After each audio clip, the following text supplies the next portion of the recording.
여러분 안녕하십니까, 박영환입니다. 한 주간 뜨거운 정치권 이슈를 다뤄보는 국민 맛수 시간입니다. 자, 이번 주 맛수 두 분은 특별한 분을 모셨습니다.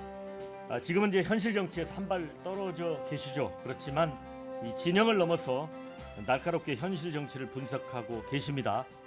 자, 먼저 새누리당 의원을 하셨던 진수희 전 보건복지부 장관 나오셨습니다. 반갑습니다. 네, 안녕하세요. 반갑습니다. 네. 자, 그리고 서울시 정무부시장을 지내신 김영주 전 민주당 의원이십니다. 반갑습니다. 네, 반갑습니다. 네. 총선이 이제 30일 남았습니다. 이제 매진표가 이제 얼추 맞춰지고 있고요. 이제 그래서 시끌벅적한 여야의 공천 과정이 총선에 어떤 영향을 미칠지, 자, 또 민주당과 조국혁신당과의 연대, 이게 서로에게 득이 될 건지, 또 새로운 미래 개혁신당 등 제3지대 불길은 다시 활활 타오를 건지, 이런 여러 가지를 한번 의견을 나눠보도록 하겠습니다. 자, 먼저 첫 번째 주제 보여주시죠.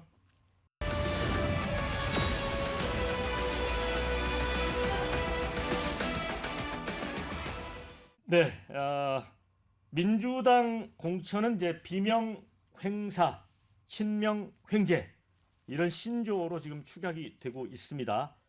물론 이제 민주당과 이재명 대표는 이 언론의 저질 프레임이다, 대부분 경선을 거쳤는데, 뭐 비명 학살이라고 하는 표현은 언론의 불공정, 선거 개입이다, 이런 주장까지 하고 있습니다. 먼저 김영주 의원님, 네. 보니까 이제 그 삼선의 친문 원내대표까지 했던 박광원 의원도 사실 경선에서 탈락했어요. 네. 저 상당히 놀랐거든요. 네. 뭐 이제 탈락을 했습니다. 사실은 지난번 이제 원내대표를 그만두는 과정도 그렇게 원만하게 나온 게 아니라 거의 뭐 쫓겨나오다시피 나온 네. 상태고, 그 지역은 지금 이제 한신대 교수였던 김준혁 교수에 의해서 교체됐죠. 이거 후보가 됐죠. 그래서 뭐그 박강원 의원까지도 이렇게 그 경선에서 떨어질 줄은 몰랐습니다만, 어쨌든 뭐 현실적으로 거기뿐만 아니라 사실은 윤관석 뭡니까 저기 윤영찬 의원이라든지, 네. 또 광진갑의 뭐 저기 해수. 전해숙 의원이라든지, 또 은평의 강병원 의원이라든지 현역 의원들이 다수 고전을 면치 못하고, 네. 결과적으로는 박용진 의원도 뭐 정봉주 전 의원하고 이제 이 배수로 축약되어 있습니다만, 어제 제가 다시 확인해 본 결과 그런 어떤 그 페널티 자체를 또 삼자 경선에서의 페널티뿐만 아니라 양자 경선에서 똑같이 또 페널티가 적용된다고 어저께 박범계 의원이 그렇게 말을 함으로써 거의 박용진 의원도 사실은 뭐 떨어지기 일보 직전 아닌가. 그래서 결과적으로 말 그대로 비명 행사가 줄줄이 이어지는 과정에 있다. 뭐 그렇게 봐야 될 것 같습니다. 네. 그래도 또 김의겸 의원은 이제 신명인데 현역 신영대 의원, 네. 그건 비명인데 졌지 않습니까, 김의겸 의원이? 그런 부분을 놓고 보면 이제 민주당 쪽에서는 이거 봐라, 이게 공정하게 경선에서 하고 있는데 뭐가 학살이냐. 진수 의원님은 어떻게 보세요? 저도 어젯밤 그 경선 결과를 굉장히 관심 있게 지켜봤는데, 저는 그래도 어떤 생각을 했냐면 혹시라는 생각을 했었어요. 왜냐하면 그동안에 이제 이루어진 전략 공천이라는 거는 이재명 당 대표나 당 지도부의 입맛대로 그 이제 뭐 컷오프하거나 그 이렇게 갈라내기 뭐 이런 게 가능할 수도 있었다고 보여지는데, 그래도 경선을 하면 혹시 좀 뜻밖의 그 예상 밖의 결과가 나오지 않을까 혹시 그랬는데, 뭐 역시 결과는 그 예상했던 대로더라고요. 그래서 제가 그 경선 결과를 보면서 두 가지 생각을 했는데, 하나는 와, 그 민주당의 권리당원이라고 하는 사람들이 정말 대단하구나. 그 구성과 민주당 권리당원들의 구성과 그들이 가진 힘이 대단하다. 우리 민주당 보통 그 저기 브리핑하거나 이런 장면이 나오면 거기 뒤에 당원 존이라고 만들어져 있잖아요. 네. 그게 제 기억으로는 이재명 대표가 되면서 이제 당원 존이 만들어졌는데, 그렇게 당원 존까지 만들어 주면서 권리당원들에게 이 공을 들였던 그 효과가 이렇게 네. 발휘되는구나 하는 걸 느꼈고, 그다음에 이제 그 두 번째는 이번에 뭐 시스템 공천이라고 하면서 하위 10% 20% 그 점수 주고 거기에 감점하고 이런 그 뭐랄까 설계랄까 공천 디자인이 되게 안전장치를 강하게 해 놓았구나. 안전장치가 아주 튼튼해서 단 한 사람의 예외도 있기 힘들 정도로 만들어 놨구나. 그래서 4년 전에는 하위 10%나 20%에 대해서 감점 비율이 이렇게 높지 않았다고 하더라고요. 네. 그 감점 비율을 높여놓은 것도 행여 여기를 빠져나갈 비명계 의원들이 있지 않을까 하는 생각에서 이렇게 안전장치를 두텁게 만들어놨구나 하는 생각을 했고요. 저는 이걸 보면서 민주당이 과거의 민주당과는 달리 이 이재명의 민주당은 민심과 당심 사이에 굉장한 괴리가 있겠구나. 그게 대표적인 게 박용진 의원 케이스 아닙니까? 네. 박용진 의원은 4년 전에 서울 지역에서 최다 득표를 했을 정도의 그 지역의 유권자들로부터 신망이 두터운데 지금 당심 때문에 이렇게 날아간 거 아닙니까? 네. 그래서 앞으로 본선에서 과연 민주당이 내놓은 후보들에 대해서 민심이 특히 그 선거의 키를 갖고 있는 중도층 유권자들이 어떻게 이거를 판단할 것인가 하는 부분이 되게 궁금해졌습니다. 네. 네. 그런데 이런 상황에서 하남 갑에 이제 전략 공천을 받은 추미애 전 장관은 당원이 주인된 날이다. 또 이런 메시지를 냈고 최민희 의원은 물론 경선을 통해서 이겼습니다만은 민주당 경선혁명의 경의를 표한다. 그래서 이게 약간 좀 자극하는 부분이 있을 것 같기도 하고 그런데 임종석 전 실장인데 당 잔류를 이제 결정을 하지 않았습니까? 네. 그래서 이제 사실상 친명 공천을 둘러싼 갈등, 탈당 이런 부분은 좀 약간 잠재워졌다고 봐야 될까요? 어떻게 보십니까? 뭐 일단은 수면 아래로 내려갈 네. 수 있다. 왜냐하면 이제 경선을 다 하셨기 때문에 이제 그분들이 이제 출마하기도 어려운 상황에서 네. 또 하나는 이제 가장 큰 그 팩트가 호남에서의 새로운 미래에 대한 어떤 그 지지가 거의 없다라고 하는 네. 이낙연 전 총리에 대한 호남에서의 어떤 시각 자체가 교정되고 있지 않다. 여전히 싸늘하다라고 하는 부분이 아마 임종석 의원도 마지막에는 네. 결과적으로 본인은 한때 심지어는 새로운 미래 복장을 하고 광주에 출마를 할까라는 생각도 했다가 실제로 광주의 민심을 보고 그 생각을 철회했다라고 하는 부분들이 이제 확인되고 있는 상태라서 이제 그렇기는 합니다만은 그 동안의 12월 1, 2월까지의 말하자면 컷오프라든지 탈당자들은 호남 출신이 없었습니다. 근데 지금 이제 뭡니까 홍영표 의원을 비롯해서 지금 성북의 기동민 의원 또 윤영찬 의원 그리고 뭐 여러 그 김한전 의원을 비롯해서 동교동계 가신들도 줄줄이 낙마를 하고 있는 상태라서 네. 하나하나의 그 탈당 그런 사례는 아니더라도 민주연대라는 이름으로 이렇게 홍영표 의원 중심으로 다시 모여 있다가 일정 시점에 와서 말하면 호남 민심이 완전히 박용진 의원이나 또 전해철 의원의 공천 결과를 보고 난 다음에 이건 도대체 묵과하기 힘들다라고 본다라면 상황은 좀 달라질 수 있습니다. 가령 뭐 오늘 좀 논의하겠습니다만은 조국 혁신당이 다 갖고 있는 그 표가 네. 다시 한번 우리는 이낙연에 대해서 좋아하는 건 아니지만 이 현재의 민주당은 말하자면 그 DJ 노무현의 민주당이 아니라고 했을 때 그러면 새로운 미래를 고쳐 쓰자 네. 이런 판단까지도 할 수 있다는 측면은 좀 이제 두고봐야 될 지점 같습니다. 네. 예. 우리 김영주 의원님이 이제 조국 혁신당 얘기를 네. 꺼내셨기 때문에 진수 의원님 이제 이재명 민주당 대표와 조국 혁신당 조국 대표가 국회에서 만났습니다. 우리는 동지다. 이런 얘기를 했고요. 그간 민주당은 이 중도 확장성 측면에서 득보다 실이 많을 거다. 그래서 비례연합 정당에는 사실 포함은 안 시켰잖아요.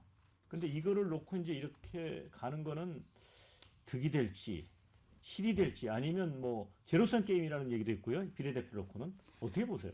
그러니까 이게 조국 그 신당 창당 선언했을 때만 해도 막 성급하게 그 선을 긋지 않았습니까? 네. 연대는 없다는 네. 식으로. 그런데 이제 최근 공천 파동이 진행되면서 이제 국민의힘과의 정당 지지율이 이렇게 뒤집어지는 여론조사 결과들이 속출하고 있고 네. 또한 이제 그 비례 정당의 지지율이 조국 혁신당이 그냥 거의 턱까지 차고 올라오고 있는 이런 형국이다 보니까 제가 보기에는 이재명 대표도 그렇고 민주당의 이제 주류 지도부가 좀 굉장히 그 위기감을 느끼고 굉장히 급한 것 같은 그런 인상을 받았는데요.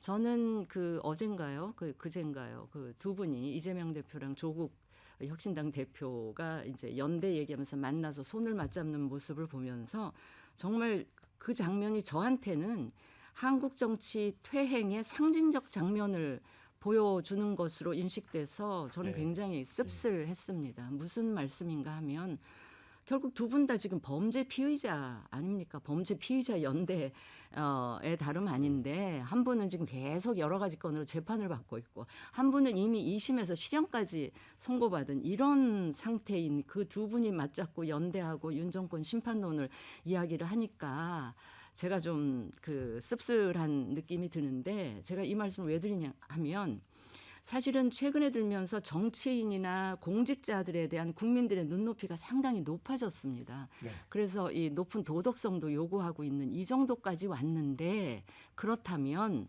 도덕의 최소 수준이 법이잖아요. 그러면 최소한 법으로는 걸러진 사람들이 선거에 출마하면서 국민의 선택을 받는 이런 정도까지는 가져야 되는데 이런 일이 벌어지니까 제가 이 정치의 퇴행을 생각하지 않을 수가 없고요. 저는 아까 이제 득실 말씀을 하셨는데 저는 이게 민주당에 과연 득이 될까? 좀 물음표가 생길 수밖에 없는 게 과연 이 상황을 선거에 키를 쥐고 있는 중도층이 어떻게 평가할 것인가? 왜냐하면 몇 년 전에 조국 사태가 일어났을 때 조국 사태의 본질이 뭐였습니까? 불공정, 그 특혜, 네. 위선, 내로남불. 네. 그런데 이런 부분에 가장 그 예민하고 마음이 상해 있던 그룹이 바로 중도층이고 수도권이고 젊은 층이란 말이에요. 이분들이 과연 지금 이 상황을 바라보면서 어떤 판단을 하고 있을지 과연 이 조국 신당과 손잡은 민주당의 중도층이 지지를 할지 물론 조국 신당의 경우는 전체 범민주 같은 그룹이에요. 그러니까 사실은 조국 신당하고 손잡아도 민주당 비례연합으로 갈 표가 그냥 조국 신당으로 가는 그 정도지 그 전체의 외연이 확장되는 그런 결과는 오지 않을 것 같고요. 국민의힘의 그 득표에는 그닥 영향을 주지 않는다. 않지 않겠나. 그러면서 중도층 유권자에 과연 어떤 그 인상을 줄지. 그래서 그 유권자들이 어떤 판단과 어떤 선택을 할지 그것도 좀 그 흥미로운 대목입니다. 그런데 이제 조국 대표는 예를 들어 이제 그걸 내세우잖아요. 그 윤석열 정권 조기 종식. 그러니까 민주당보다는 좀 더 강성 민주당 지지층의 이해를 대변하는 그런 거를 이제 그 하객진에서는 뭐 망치선이라고 표현을 하던데 그런 역할을 하겠다. 네. 그리고 그런 사람을 투표장으로 끌어내면 그러니까 비례대표를 찍기 위해서 이제 조국 혁신당을 찍겠지만 지역구는 민주당 찍지 않겠느냐 이렇게 얘기를 하더라고요. 네. 어떻게 보세요? 뭐 이제 사실은 이제 조국 혁신당의 노림수인 거죠. 네. 사실은 그런 의미에서 민주당은 일정 정도 비례대표 의석에서 손해를 볼 겁니다. 이렇게 되면 이제 결과적으로는 왜 그러냐 하면 지금 이제 민주당이 통합 비례를 하면서 진보당이나 소 용인원의 당과의 어떤 손을 잡고 하는 부분이 중도에서 보기에는 굉장히 그 극좌로 가는 것 같은 느낌을 두기 때문에 네. 이미지 자체는 조국 혁신당이 강성이지만 그래도 네. 오히려 민주당을 지지하는 중도 성향은 차라리 조국 혁신당이 네. 훨씬 더 말하자면 이데올로기적으로 이념적으로 좀 안정적으로 보인다. 조국 말하자면 저 민주당과 손잡고 있는 진보당이 훨씬 더 위험해 보인다. 네. 뭐 그런 어떤 헌법상의 어떤 기준선에 있어서 그런 측면이 있는 것 같거든요. 그러니까 사실은 그 조국 혁신당이 이 당 자체로 중도 확장성을 갖고 있는 건 아니지만 상대적으로 민주당이 지나치게 이념적 자양자를 하고 있다고 느끼기 때문에 정도가 그나마도 이준석 당이나 국민의힘으로 갈 수 없는 말하자면 민주계의 중도파들은 말하자면 그 이낙연 신당으로 가기보다는 차라리 조국혁신당으로 간다는 거고요. 아까 뭐 진수 의원님이 이제 그 참 이제 범죄자 집단에 대한 어떤 온정주의다 이렇게 그런 부분에 말씀이 있었습니다만은 이제 동정론도 있는 거거든요. 네. 한편으로 보면 그런 걸 국민들이 알면서도 그 당에 표를 보낸다라고 하는 것은 좀 해도 너무했다는 감정을 조국 신당이 좀 가져가는 부분도 분명히 있다라고 하는 이제 그런 측면. 현 정권이 주는 지나치게 검찰 중심의 독재 정권이라고 하는 공격이 일정 정도 먹히고 있다는 반증이기도 하다 그렇게 보여지고요. 결국에는 여기서의 가장 큰 어떤 비례와 관련해서 손해를 보는 사람들은 사실 이준석 대표하고 이낙연 신당입니다. 그런데 다만 시대의 변화에 따라 아까 모두에 제가 말씀드렸습니다만은 민주당 내 공천 상황이 완전히 마무리된 게 아니기 때문에 마무리된 다음에서의 말하자면 이낙연 신당을 호남에서 어느 정도 조금 더 열린 시각으로 보느냐가 결과적으로는 말하자면 그 제로섬 게임에서 조국 혁신당의 표를 말하면 새로운 미래가 가져가느냐에 따라서 포션의 차이는 있을 수 있다 그렇게 봅니다. 네. 근데요, 저기 윤 정권 조기종식 주장하고 제가 관련해서 한 말씀 드리고 싶은 게 그 조국 대표가 내세우는 이 윤 정권 조기종식 3년도 길다. 이게 일종의 조기종식이라는 게 사실 탄핵을 탄핵이죠. 거잖아요. 예. 그러니까 이게 그러니까 호남을 중심으로 한 정말 윤 정권 그 심판하고 싶은 이런 유권자들 사이에서는 굉장히 그 솔깃한 네. 그런 캐치프레이즈일 수 있어요. 게다가 이제 민주당에서 지금 이 정권 심판론이 좀 사그라드는 것 같은 이런 느낌이 굉장히 안타까울 텐데 바로 이제 이런 그 조국 대표가 내세우는 이런 캐치프레이즈가 솔깃할 수 있는데 가만히 한번 생각을 해보세요. 저는 지금 임종석 전 실장을 공천을 배제하려고 했던 최초의 명분은 뭐냐면 윤 정권 탄생에 책임이 있다 이런 거였는데 제가 보기에는 조국 이 대표도 윤 정권 탄생에 저는 지분이 저는 충분히 있다고 봐요.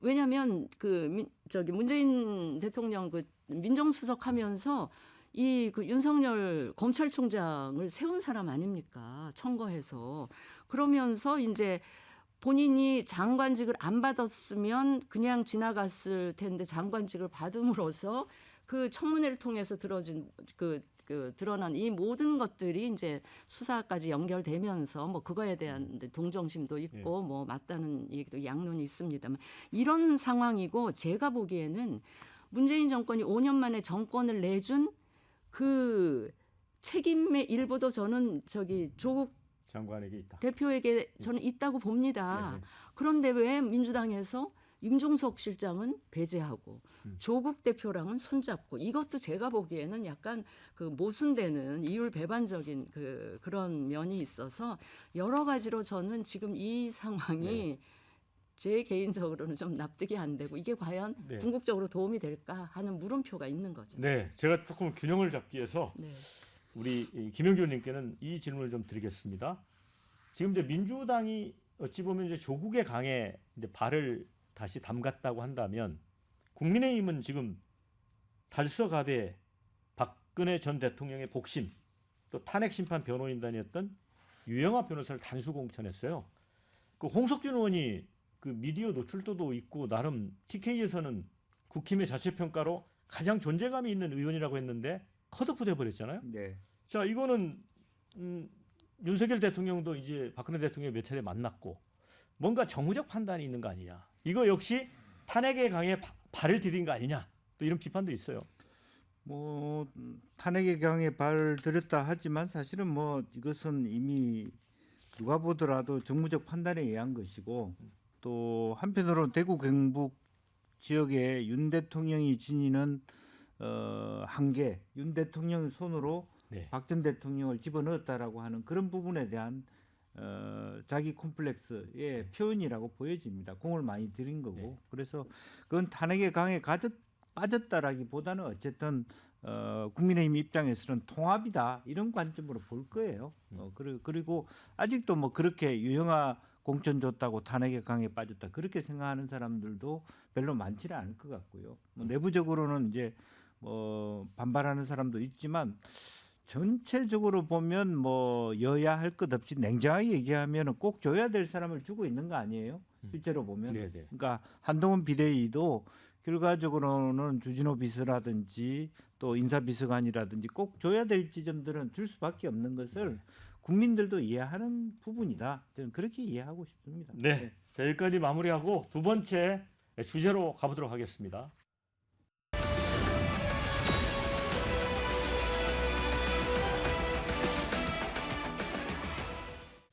전남 순천 광양 곡성 구례을 이 지역구에 민주당이 권향엽 후보를 단수 공천했죠.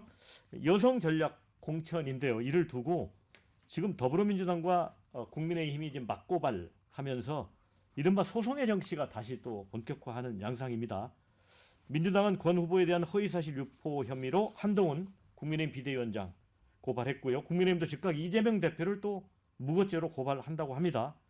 그런데 30년 근무 경력의 당직자이고 문정부에서 또 청와대 비서관도 했고 자질에는 큰 문제가 없어 보여요, 의원님. 근데 왜 이게 이렇게 맞고발 사태까지 갔을까요? 저는 이제 좀 이제 악의적으로 본 것은 사실은 그 사실이 틀렸다라기보다는 지난 대선 때 후보 부인실 네. 뭐그 부실장. 부실장이라고 하는 부분을 언론이 말하자면 대선 후보 부인 부실장이라고 썼으면 될 일을 비서. 김혜경 비서라고 썼기 예. 때문에 국민들이 보기에는 지난 경기도지사 시절의 배모 비서관처럼 그야말로 어떤 지금 이제 권향엽 씨처럼 나이가 55세고 몇십 년 동안 여성 국장도 하고 당직자를 네. 해왔던 저는 이미 그분은 오래 전부터 알고 있는 네. 분인데 저는 청와대에서 군영인사 비서관까지 했던 그런 충분히 그동안에는 양당에서 비례대표나 지금 현재 민주당의 송옥주 의원도 그런 케이스거든요. 당직자 케이스에 국회의원 하는 분들이 있습니다. 매년 그렇게 좋았고 그런데 이제 민주당 입장에서 그게 악의적으로 느껴지는 거예요. 대통령 사실은 제가 예를 들면 무슨 어디에 나왔는데 제가 어린 시절에 한 그 경력을 대표 경력처럼 모여서 네. 뭐 그렇게 얘기하면 되겠습니까? 그래서 최고 하이라이트했던 그런 예를 들면 대통령실 균형인사비서관 권향엽이라고 해줘야지 전략 공천을 했다 하는 게 정상적인데 여러 일정 중에 아무것도 아닌 최소한의 대선 때 약간의 네. 말하자면 김혜경 여사의 말하자면 일정 기획팀의 팀장을 했다, 부팀장을 했다, 예식의원 예. 밑에서 그거를 딱 올려서 국민들이 보기에 너무 심하다 그런 상상을 하게 하잖아요. 예. 예. 그런 부분들이 저는 언론이 사실은 곱지 않게 이 문제를 다루고 있다라고 보는 겁니다. 그래서 그럼에도 불구하고 사실은 비서다하고 하면 할 말이 없어요. 비서라고 하면 사실은 그 대통령 비서실 내 비서실장도 비서 아니냐 그렇게 얘기하면 할 말이 없습니다. 이제 그럼에도 불구하고 그런 대통령 비서실장이라는 얘기를 하지 않고 예를 들면 김혜경 비서라고 얘기하는 것은 악의적 의도가 있다. 저는 그렇게 보여지는 거죠. 근데요, 저는 이제 이번에 민주당 공천 과정을 보면서 참 들었던 생각이 권향엽 후보 지점에서 그냥 막 절정을 이루는데 무슨 생각인가 하면 사실은 전체 선거 과정에서 가장 예민하고 조심스럽게 관리하고 다루어야 될 부분이 이 공천이에요. 네. 그런데 민주당이 뭐 새로 만들어진 당도 아니고 그동안 수없이 많은 선거를 치렀고 수없이 많은 공천을 해본 경험이 있을 텐데 왜 이번 공천은 이렇게 세련되지도 않고 매끄럽지도 않고 관리도 잘 안 되고 두서도 없고 네. 막 거칠고 투박하기 짝이 없어요. 그런데 이 권향엽 후보 공천만 해도요. 저도 이 사람을 알 정도로 상대당인데도 네. 굉장히 유능한 그 당뇨 출신인 거 저도 알아요. 그런데 이 사람을 공천하면서 빌미를 준 거예요. 국민의힘에. 무슨 얘기인가 하면 아니 공천 발표되기 며칠 전에 갑자기 여성 전략 특구 이러면서 갑자기 지정을 했죠. 근데 뭐 저기 민주당에서도 갑자기 지정한 거 아니라는데 근데 경선하는 걸로 알고 있었지 않습니까? 아니 그러니까 그러면 여성 특구를 지정을 하려면 처음부터 초기부터 여성 예. 특구 몇 군데를 지정을 해서 거기에는 남성 후보들이 아예 그냥 생각 자체를 안 하게 만들던가. 벼랑간에 며칠 전에 이렇게 해놓고 경선도 없이 단수 공천을 주니 국민의힘 입장에서는 이 사람이 뭔데 이렇게까지 해? 하고 이력을 쭉 봤겠죠. 이력을 보다 보니 다른 이력보다 거기 배우자실 부실장 부실장 이게 그것만 이제 눈에 들어오는 거죠. 도드라졌겠죠. 그러니 국민의힘에서는 당연히 할 수 있는 선거철이면 당연히 할 수 있는 문제 제기를 한 거예요. 그다음에 보통 배우자실 부속실 그러면 아까 우리 김 의원님 지적했듯이 부속실은 비서실이잖아요. 네. 그럼 부속실에 있는 직원들은 다 그냥 비서 역할을 하는 예. 걸로 이해하고 있는 게 통상인데 그걸 비서로 뭐 지칭을 했다든지 수행비서로 얘기했기 때문에 이거는 허위 사실이고 가짜 뉴스다. 그다음에 이런 정도는 사천 의혹 제기 분명히 할 수 있어요. 상대당에서는. 만약에 민주당과 국민의힘이 이번에 뒤바뀌었더라면 민주당이 이런 문제 제기 안 했겠습니까? 그런데 그 두 가지를 들고 뭐 대단한 허위 사실을 유포한 것처럼 뭐 가짜 뉴스 이러면서 당 대표가 직접 나서서 막 대통령까지 거명하면서 막 급기야는 이제 법적 조치 막 이러고 나가니까 아니 왜 이렇게 과유불급 과잉 방어를 하지? 진짜 뭐 있는 거 아니야? 이런 의심으로 오히려 사게 만들었어요. 그런데 그 정도로 정당한 공천이었다면 그대로 가면 되지. 그렇죠. 그걸 네. 또 본인이 원한다는 이유를 들어서 그냥 다시 또 다시 경선. 경선을 이것도 참 그래서 모든 게 저는 참 어이가 없고 좀 넌센스다 싶은 생각이 들어요. 네, 이번 이제 총선 과정에서 또 재밌는 게 한동훈 비대위원장이 이재명 대표와 이제 1대1 토론을 제의를 했잖아요.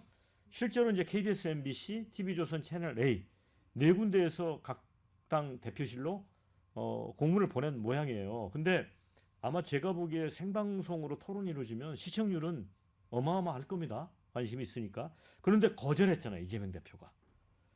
자, 왜 거절했을까요? 글쎄 뭐 그동안에는 이제 이재명 대표 반응은 이런 겁니다. 뜬금없다. 내가 여러 차례 뭐 영수회담을 얘기했지만 어떤 대통령이 한 번도 아직까지 1대1 독대도 안 해놓고 듣도 보도 못한 비대위원장이 와서 토론하자. 네, 뭐 역대 그런 적도 없었고 네, 네. 차라리 그럴 바에야 양당의 원내대표끼리 한다든지 정책위 예, 의장끼리 예. 이번 총선에서 어떤 정책을 갖고 논할 거냐 이렇게 얘기하면 좋은데 굳이 안 하겠다는 것은 이건 정치적 공세에 불과한 것이다라고 예. 보여지고요. 뭐 이준석 대표가 얘기한 것처럼 토론을 하면 그야말로 어떤 일방적으로 그러면 이재명 대표가 밀리겠습니까? 그렇지 않을 그렇죠. 겁니다. 네. 내용적으로. 네. 이제 그럼에도 불구하고 프레임 자체를 공격자와 쫓기는 자로 몰고서 한번 제안했는데 안 하겠다 그러면 끝나는 것을 계속적으로 연이어서 김어준이가 사회를 보더라도 하겠다 이런 식으로 얘기하는 것은 좀 과하다 저는 그렇게 봅니다.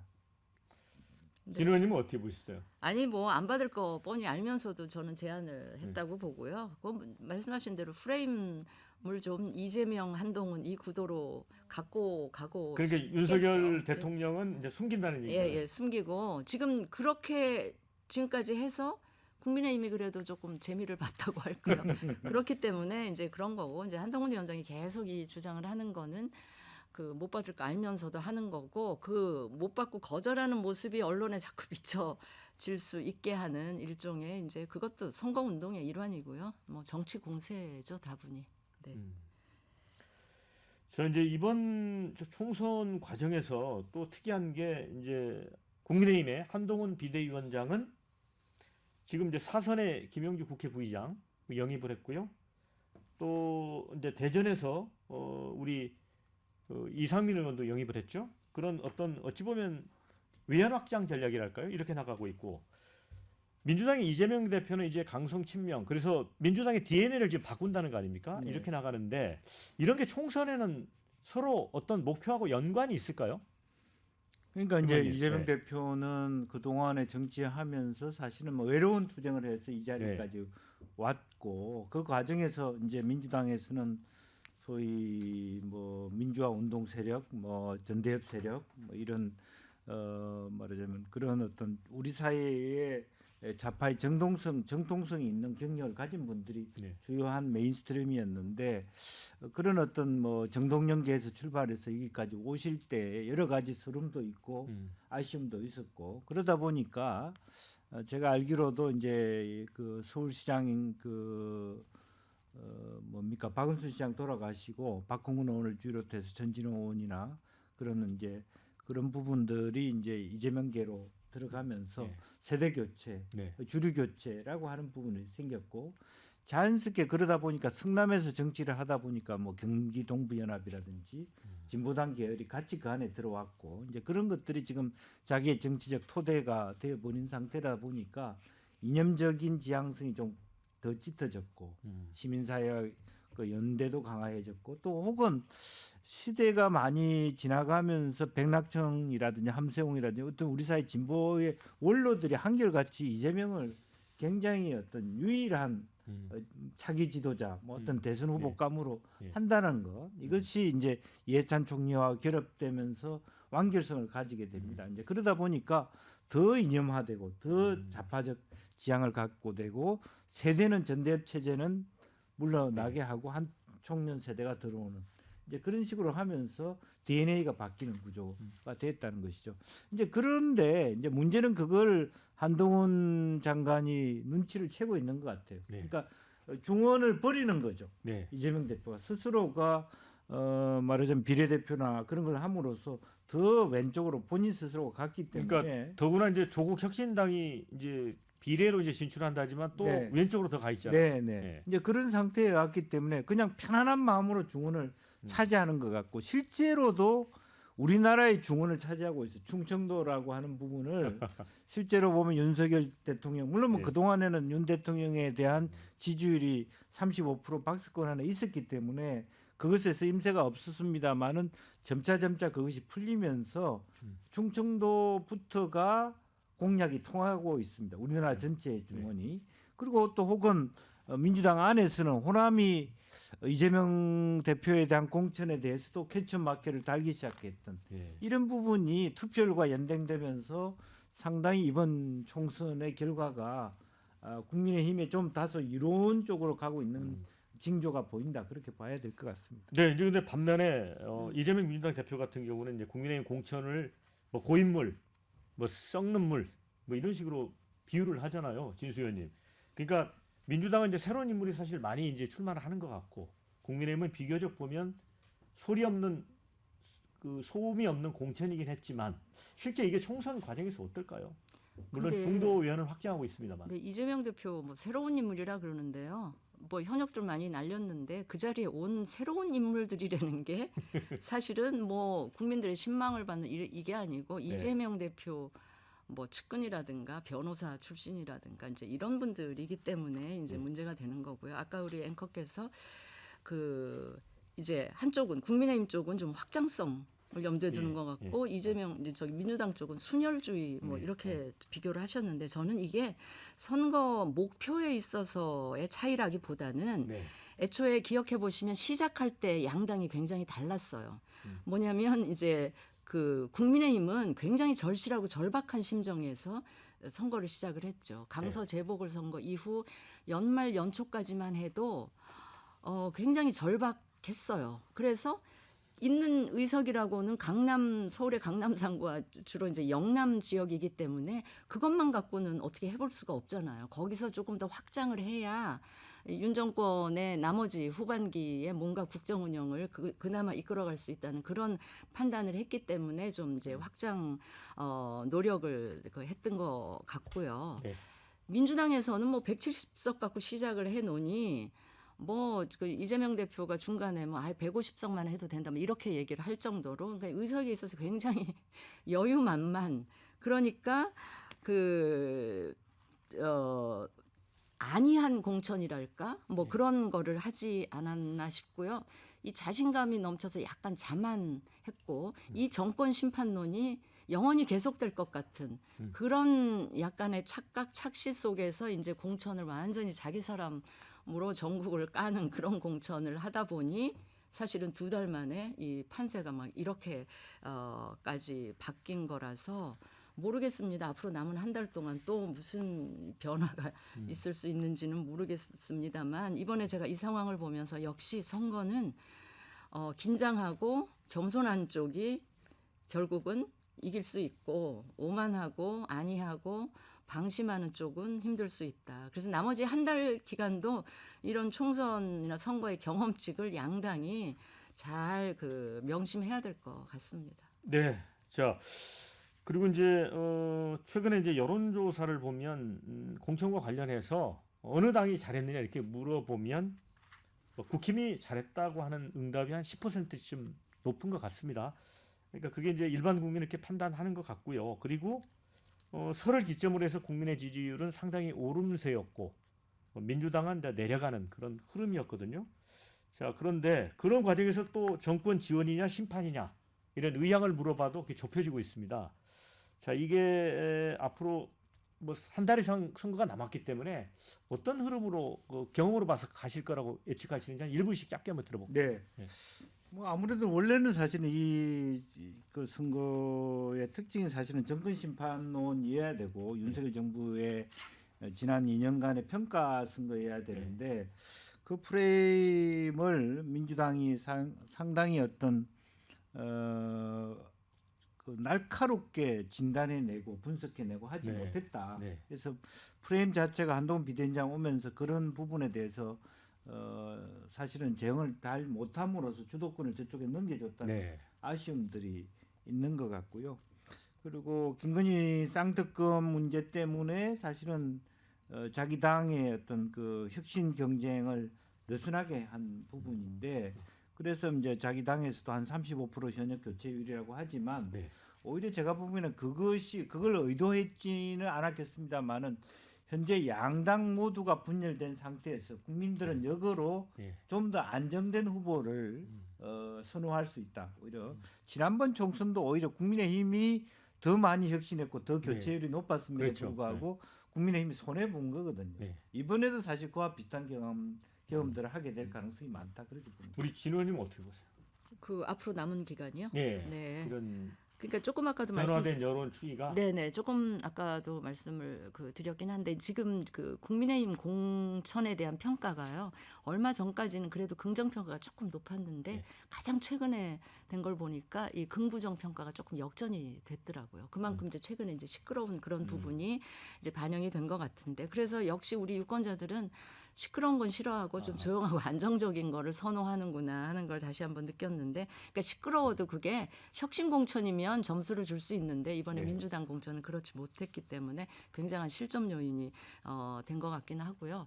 앞으로 이제 남은 한 달 동안 아마도 민주당이나 이재명 대표 거기다 조국 혁신당까지 합세해서 이 정권 심판론에 엄청나게 네. 이제 불을 붙이 화력을 집중하겠죠. 네, 화력을 집중하고 이제 그렇게 될 텐데 그렇게 되면 좁혀졌던 정권 견제론과 정권 안정론 사이가 다시 벌어질지 이거는 또 양당이 지금 하기 나름이라고 생각을 해서 앞으로 더 불 붙여질 이 정권 심판론에 한동훈 비대위원장과 국민의힘이 또 이 정부가 어떻게 대응할 것인지 그게 굉장히 중요하고요. 네. 그 과정에서 지금 의대 정원 네. 문제 때문에 그 부분도 영향을 어느 쪽으로든지 주지 않을까 하는 생각을 의료 정원 해봅니다. 문제도 이제 안정적으로 잘 관리를 해나가야 되는데 예. 거기에서 이제 국민 그 의료에 심각한 위기 상황이 오면 또 반대로 갈 수도 있는 거 아니에요? 여론이라는 게. 그러니까 그거 예. 잘 관리하지 않으면 네. 또 지금 이제 그것 때문에 이 필수 의료 체계에 문제가 생긴다. 네. 이거에 대해서 지금 정부가 의료계를 압박하면서 한편으로는 그 대비책을 그렇죠. 아주 정교하고 네. 세련되게 세워놓고 있어야 되는데 만약에 그런 부분에서 허점이 생긴다면 그 역시 네. 총선 민심에 영향을 주지 않을까 네. 싶습니다. 그리고 이제 우리가 항상 그 총선 때 보면 선거일이 다가오면 이제 양 진영으로 결집하는 성향이 있어요. 그래서 그런 변수도 있기 때문에 지켜봐야 될 것 같습니다. 자, 마지막 주제 보여주시죠.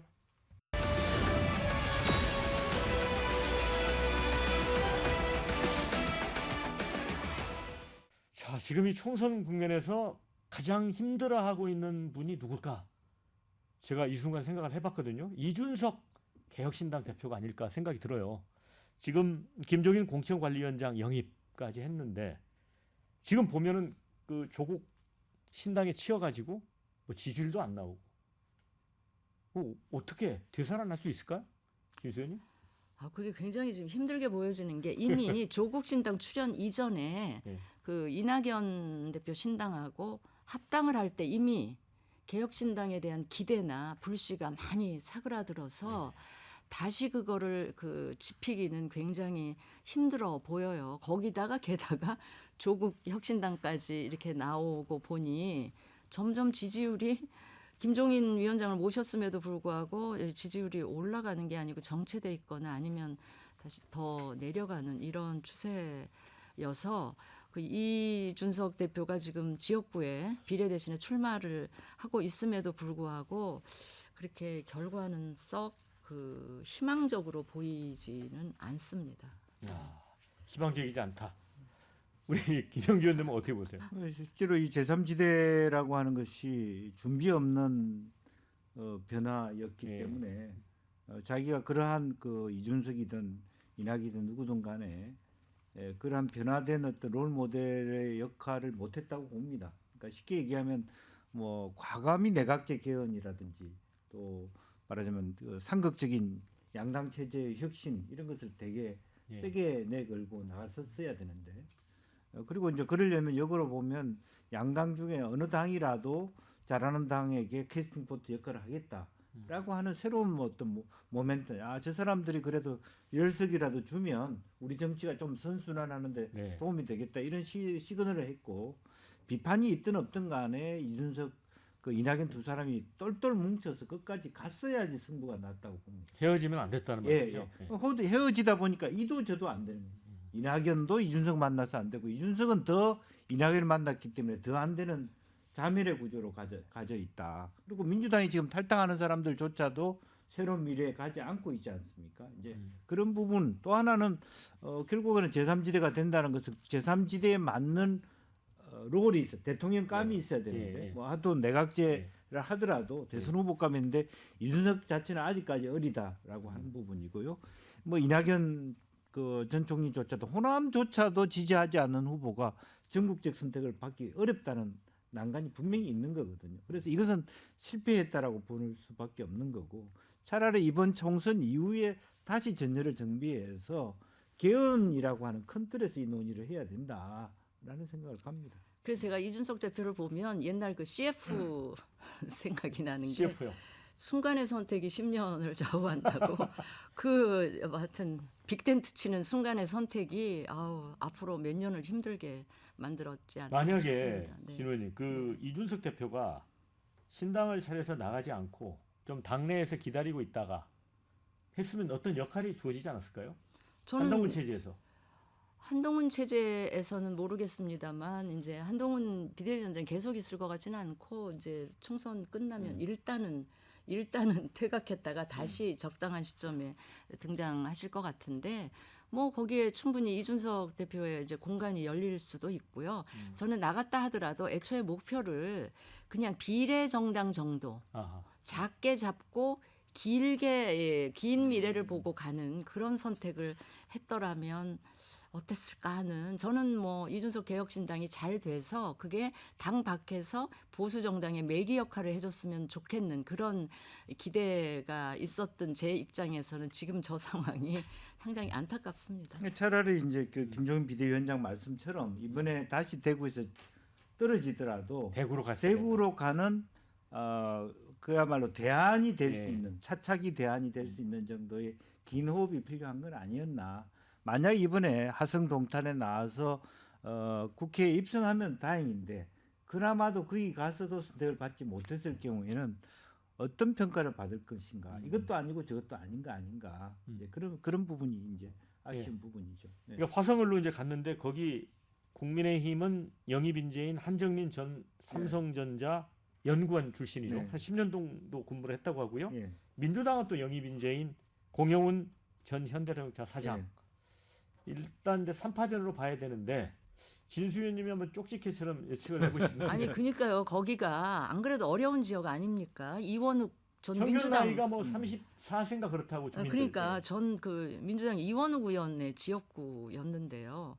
그나마 거기가 1대1 구도라면 또 조금 모르겠습니다. 그런데 국민의힘이 또 약간 자객공천 비슷하게 공천을 했단 말이죠. 그렇게 3파전이 되면 더더욱 좀 승산이 없지 않겠습니까? 그러니까 지역적인 연구로 보면 수원, 화성, 동탄 예. 이쪽이 삼성전자 예. 그 반도체 예, 벨트이기도 예, 하니까 말하자면 회사를 봤을 때는 국민의힘이 제일 유리한 유리하다. 선택을 한 겁니다. 현대자동차도 뭐 적은 그룹은 아닙니다만 삼성이 주요하게 힘을 쓰는 동네이기도 하고 어허. 본인은 이준석 본인이 이제 컴퓨터 사이언스 전공자이기 네. 때문에 연관성 뭐 반도체 벨트 양양자원까지 이어서 네. 용인까지 이어진다고 하지만 과연 그런 옷을 입고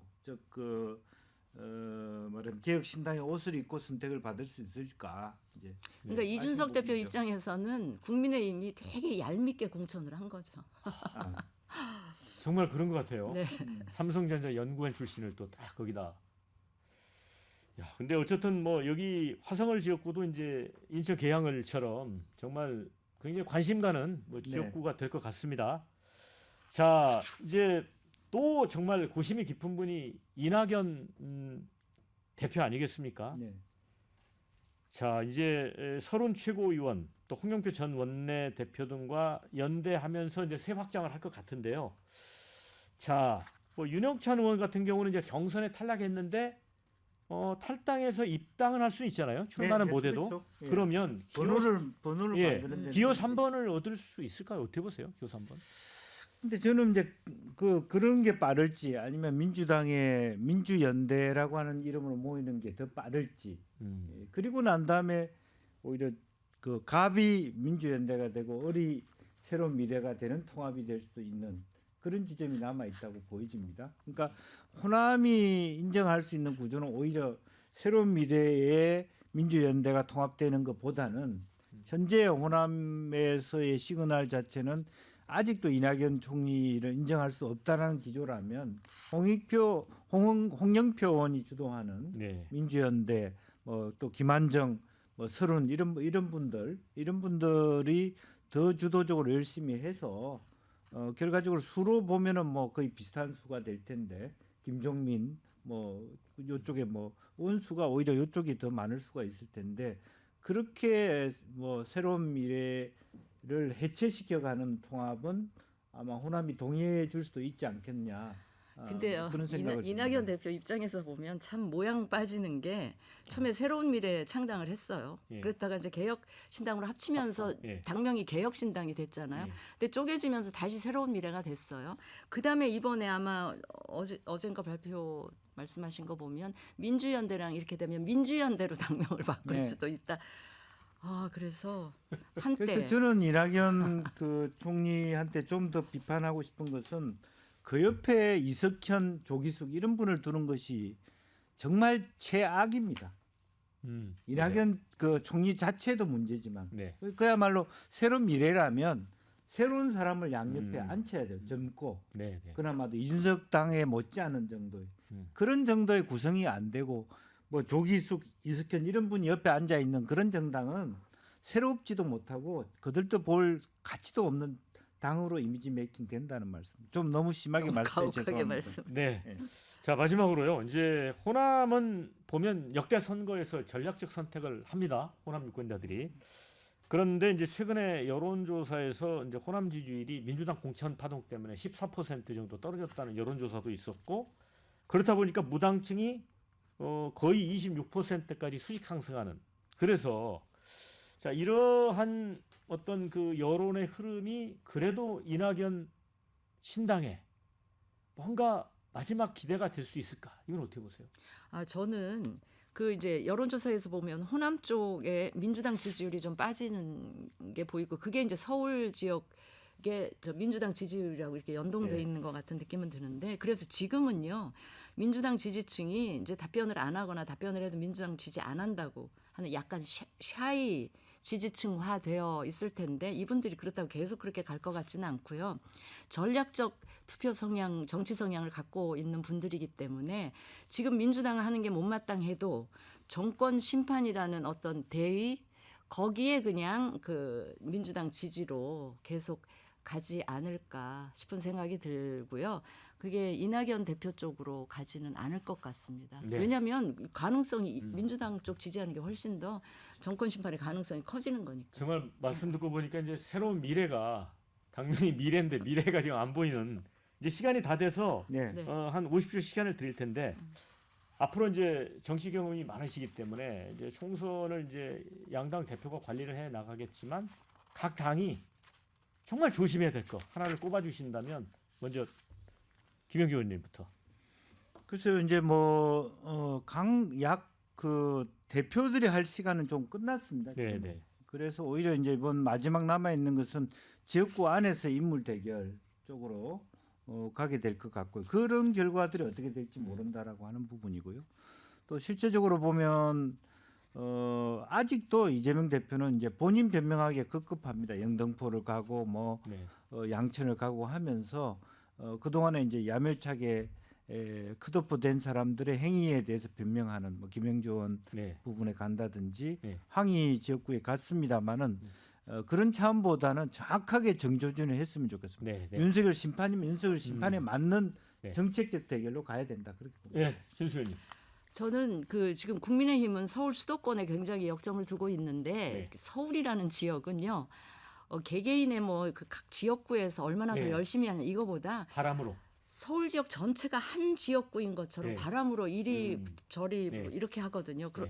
그거에 따라서 열석 스무석이 막 왔다 왔다 갔다 갔다. 하기 때문에 그런데 그 바람이 무슨 큰 정책, 대형 정책 이슈 이런 것도 있지만 한마디 말 실수, 뭐 행동거지 실수 이런 것 때문에도 이 바람이 이쪽으로 불고 저쪽으로 불고 할 수도 있기 때문에 지금 이제 국민의힘이 그 절박한 심정을 조금 넘어서 해볼 만하다 요 수준이 됐다고 해서 방심하면 이거는 방심하면 안 정말 금물이다. 네. 예, 그런 말씀드립니다. 자, 두 분 수고 많으셨고요. 함께해 주신 여러분 고맙습니다. 저는 다음 주에 다시 찾아뵙도록 하겠습니다. 수고하셨습니다. 네, 고맙습니다. 감사합니다.